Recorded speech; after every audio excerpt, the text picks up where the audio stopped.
요즘 날씨가 선선해지면서 등산, 캠핑, 피크닉 등 야외 활동이 늘어나고 있는데요. 하지만 잔디밭이나 풀숲에서 자칫 발열성 감염병에 걸릴 수 있다고 합니다. 가을철 발열성 감염병을 예방하려면 어떻게 해야 할까요?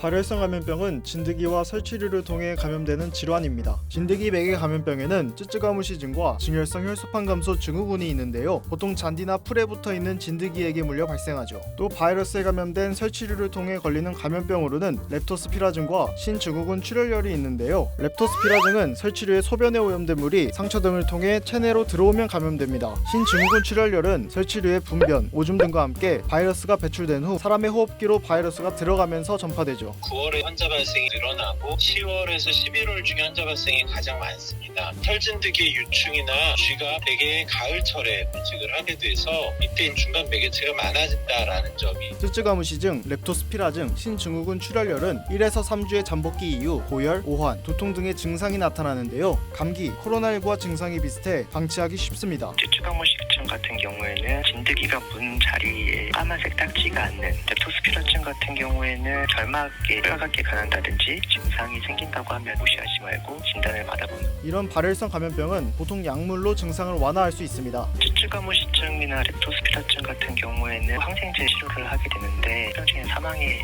이르는 분들은 신증후군 출혈 같은 경우에는 그렇게 효과적인 치료제가 있는 건 아닌데 환자가 증상이 있으면 그 증상에 맞춰서 치료를. 그럼 건강하고 안전한 야외 활동을 위해서는 어떻게 해야 할까요? 가급적이면 긴팔, 긴 바지 같은 것을 입는 것이 좋고요. 진드기 기피제 같은 약물 사용하는 것도 도움이 됩니다. 물린 자국이나 이런 것은 없는지 한 번 정도 살펴보는 것도, 고여있는 물 같은 곳에도 상처가 있는 피부가 노출되지 않도록. 신증후군 출혈열은 백신이 있는 질환인데요. 가을철에 야외 활동이 불가피하게 있어야 하는 분들의 경우에는 접종을 하시면 도움이 되겠습니다.